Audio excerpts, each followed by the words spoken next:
Salut les gars, salut les amis, j'espère que vous allez bien. Dans cette vidéo, je vais révéler mes tops et mes flops de cette phase de poule, de cette CAN de moins de 20 ans. Comme vous le savez, il n'y a que 13 nations qui jouent cette CAN de moins de 20 ans. Dans le groupe A, il y a 5 nations. Dans le groupe B, il y en a 4. Et dans le groupe C, il y en a 4. Il n'y a que 13 nations actuellement qui jouent cette CAN de moins de 20 ans du côté de l'Égypte. Et dans cette vidéo, je vais révéler mes tops et mes flops. Parmi ces 13 nations, j'en ai retenu 5.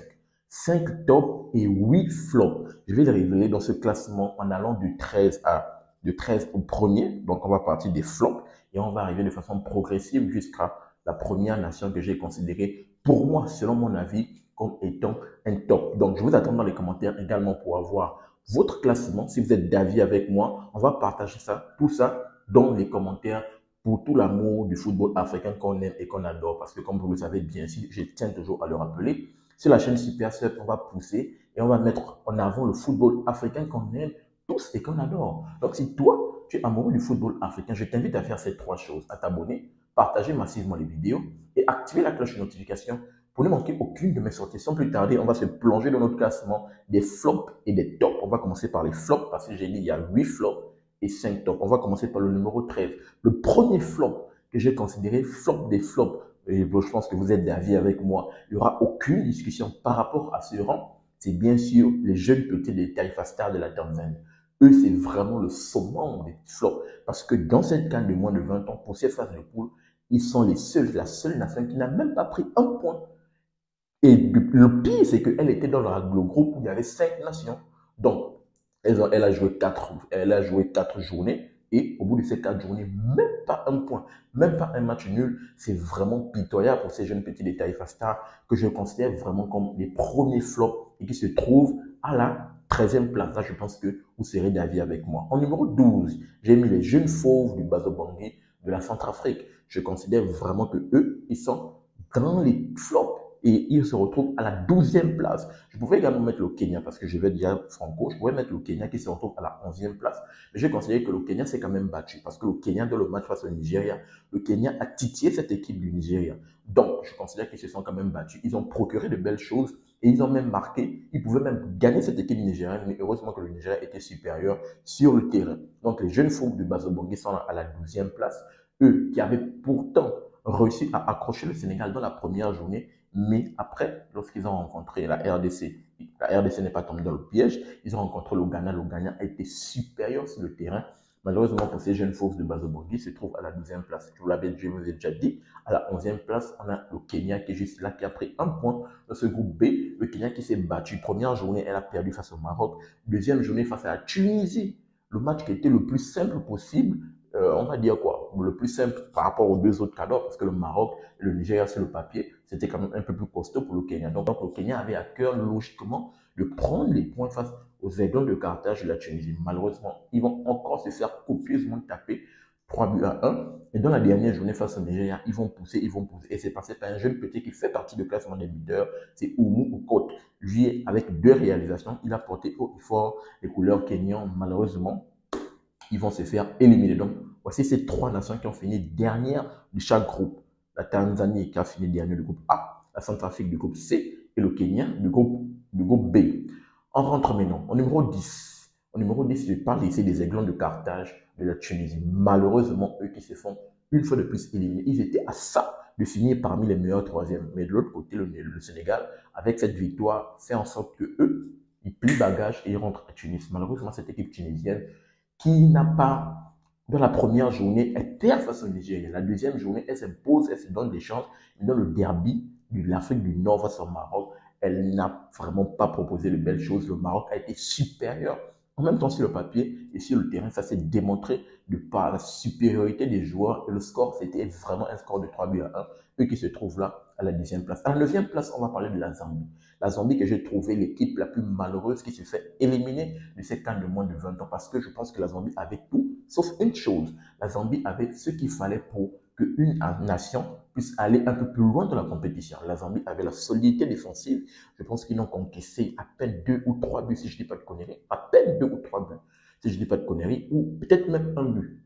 Donc la Zambie avait la solidité défensive, mais il manquait ce truc-là. Il manquait une ou deux individualités sur le front de l'attaque qui permettraient à cette équipe zambienne de faire mal, de climatiser les équipes qui étaient en face. Malheureusement, elle n'avait pas ça.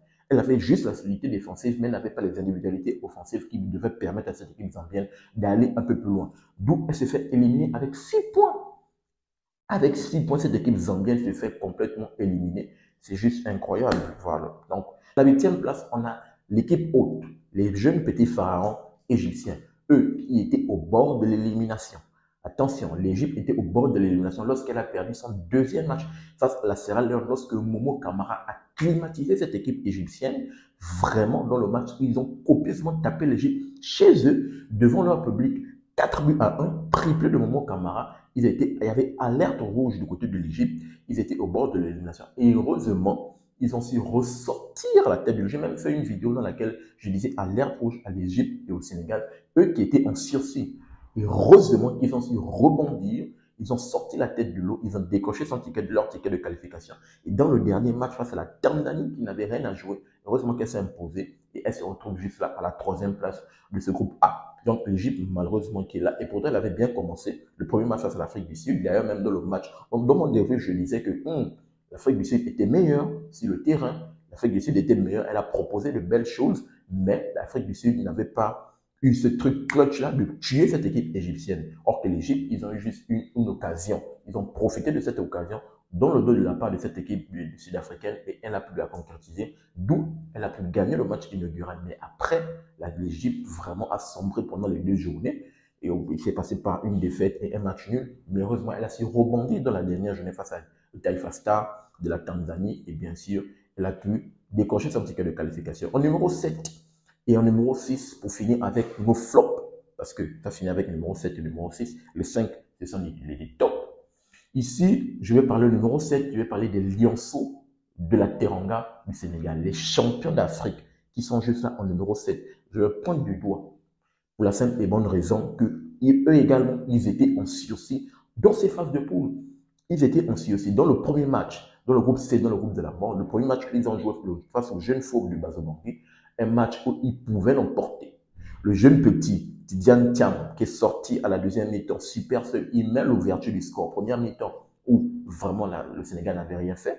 Deuxième mi-temps, je pense que le sélectionneur sénégalais a tiré les oreilles. Il a fait un changement technique. Il a fait rentrer Tidiane Thiam. Il est rentré. Super seul, il a mis ce but. Mais après, ils se sont complètement effondrés la défense. Ils ont pris le but dans leur dos et qui a climatisé cette équipe sénégalaise. Donc, au bout de la première journée, la Centrafrique, qui est considérée comme le petit poussin dans le groupe C, dans le groupe de la mort, le Sénégal n'a pas pu se faire. Le Sénégal est tombé dans le piège de la Centrafrique.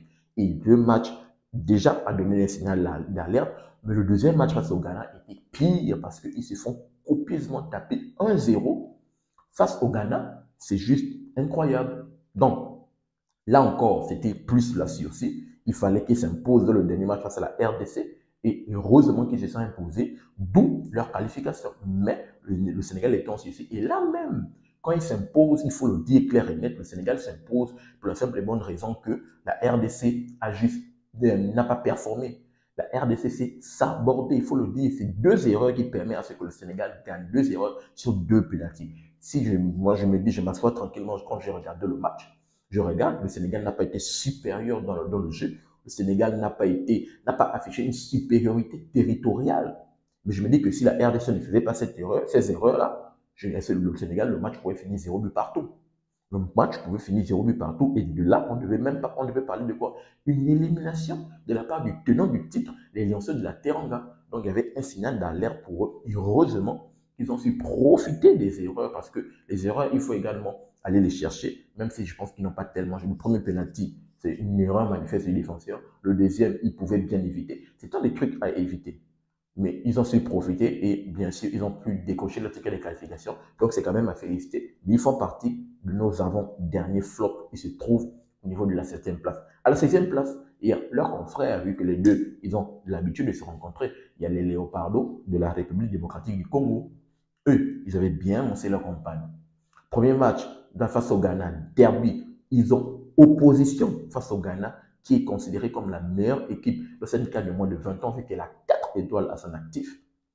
Ils rencontrent le Ghana. Le Ghana domine les 15 premières minutes, mais contre toute attente, Ils climatisent cette équipe ghanéenne parce que c'était le Ghana qui dominait au niveau des actions. Mais malgré ça, ils ont su concrétiser les occasions et c'est par Samuel Tanda qui fait partie des meilleurs buteurs de cette équipe des Léopards. Ils vont climatiser cette équipe ghanéenne, mais le Ghana, bien sûr, vu qu'elle elle a quand même des belles individualités, ils sont revenus au score et le score a fini un but partout. Donc, attention à cette équipe de la RDC. Dans le deuxième match face à la Centrafrique, ils ne sont pas tombés dans le piège du Sénégal. Ils ont tapé la Centrafrique tranquille, ils ont pris 4 points, ils ont pris une belle option au niveau de la qualification.